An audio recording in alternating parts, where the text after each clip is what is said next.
근데 위기는 기회라는 거잖아요. 그럼 탄소 배출의 규제를 강화시키면서 배출에 대한 페널티가 강화되는 반면에 탄소 배출을 줄이는 기술을 확보하는 회사한테는 기회가 될 테니까 그런 쪽으로 계속 박차를 가해 나가시겠죠.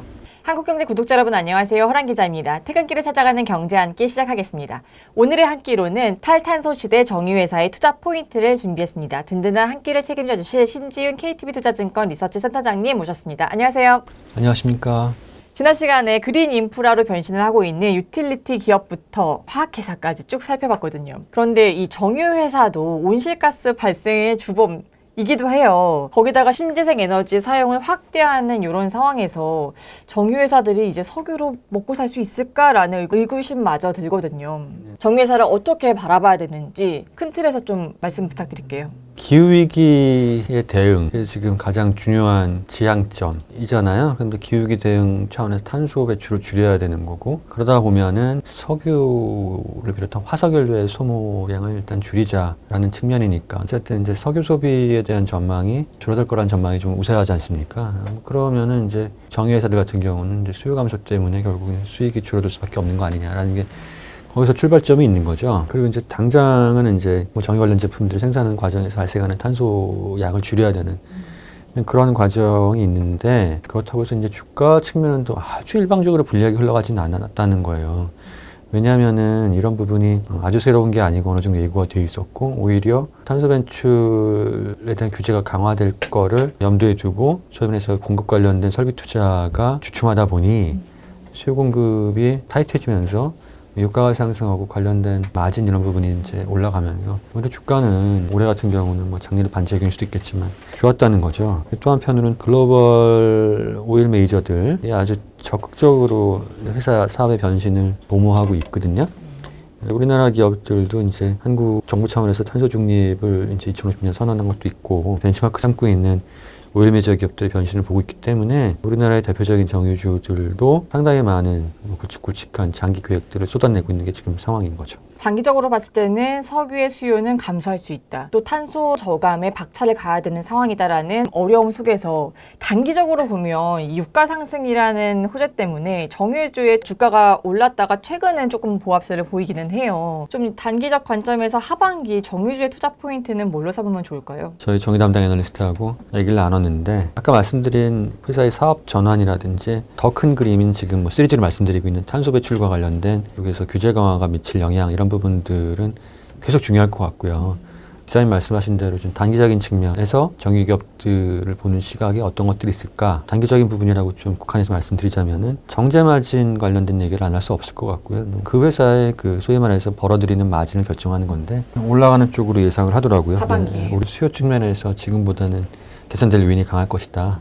공급 같은 경우는 증산이 속도로 좀 조절하지 않을까. 이런 증산은 되겠지만 속도 조절이 있을 것이다. 근데 수급 환경이 지금보다는 낫지 않겠냐라는 얘기를 하고 있고요.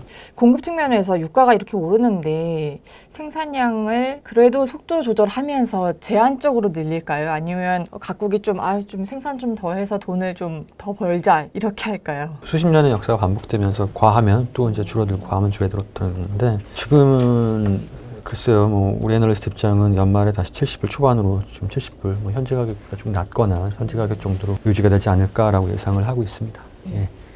그러면 이제 이 ESG 관점에서 정유회사들의 변신을 좀 살펴보도록 할게요. 특히 글로벌 정유회사들 중에서 에너지 전환에 그 탄소 저감에 앞장서고 있는 회사들은 어디인가요? 그린워싱이라는 얘기 아마 들어보셨을 거예요. 네. 그래서 이제 평판 세탁. 솔직히 말씀드려갖고 이들하고 세세히 커뮤니케이션한 건 아니기 때문에 결국은 외신과 이제 전문가들의 평가를 종합적으로 봐서 어디가 잘하고 있는 것 같고 어디가 좀 뭐 문제가 있는 것 같다. 사실 사후적인 평가일 텐데 최근에 보면은 이제 엑슨모빌 같은 경우는 소위 말해서 행동주의 헤지펀드 관련된 쪽에서 아주 적은 지분으로도 이사회 입성에 성공을 했고 VPP 가성발전소 최대 회사를 인수한다는 뭐 신사업과 관련된 부분은 또 박차가 가고 있거든요. BP, 쉘, 엑스모빌 뭐 우리가 알고 있는 회사들이 탄소 배출과 관련된 규제, 뭐 신사업을 전환 측면에서 상당히 많은 얘기를 하고 있고 그중에서 평가받는 것도 있고 어떤 부분들은 미흡하다, 뭐 워싱이다 뭐 이런 평가를 받는 부분도 있는 게 사실인 것 같아요. 사실 에너지 전환에서 이 탄소 저감 기술 개발도 되게 중요하잖아요. 이 글로벌 정유회사들이 개발 중인 탄소 저감 기술 중에서 주목해야 될 것들은 뭐가 있을까요? CCS라고요. 뭐 카본을 캡처하는 뭐 시스템인데 결국은 탄소를 포집하고 뭐 저장하는 대부분의 이제 석탄 발전 회사들이 그런 얘기를 하고 있지만 사실은 이와 관련해 갖고는 화학 회사들, 정유 회사들도 마찬가지고요. 우리가 이제 EOR이라고 알려져 있는 원유 회수 증진 한국말로 하면은 결국은 이제 원유를 생산하거나 뭐 정유 제품을 만들어내는 과정에서 발생하는 이산화탄소를 재활용한다.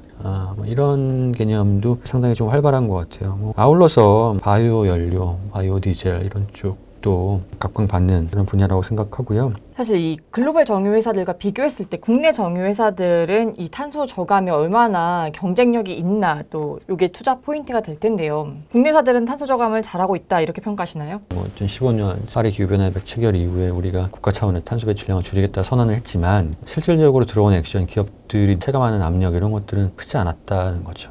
지금 이제 작년도에 2050년 탄소 중립을 선언하고 2030년에 우리가 가야 되는 NDC 국가 차원에서 탄소 배출 저감 계획 혹은 이제 올해 탄소 배출권 제도의 상향 적용 이런 것들을 통해서 조금 이제 느끼기 시작하는 거고 오일 메이저들이 그다음에 ESG 관련된 리스크 이런 게 최근 1, 2년 사이 부각되면서 지금은 사실은 뭐 누가 잘한다 못한다고 평가하기 사실 이른 시기이고요. 근데 어떤 식의 전략을 잡고 있다라는 부분은 뭐 그런 윤곽점도 우리가 평가할 수는 있겠죠. 대표적으로 S-오일 같은 경우는 2030년까지 탄소 저감 40% 감축 계획을 발표를 했었는데요. 이게 얼마나 또 현실 가능한가, 실현 가능한가 이렇게 보세요. S-오일은 이제 아람코라는 회사로 봐도 되겠죠. 뭐 아람코의 어떤 전략 이런 부분을 많이 공유할 것 같아요. 그래서 아람코 같은 경우는 뭐 사우디에 지금 스마트 시티를 개발을 하고 그다음에 이제 그 가스를 이제 CCUS 통해 갖고 이산화탄소를 포집하고 저장하고 이런 쪽 사실 뭐 LNG와 관련된 기술 갖고 있는 회사를 인수하거나 그랬어요. 근데 그런 부분은 지켜봐야 될 부분이라고 생각하고 있어요.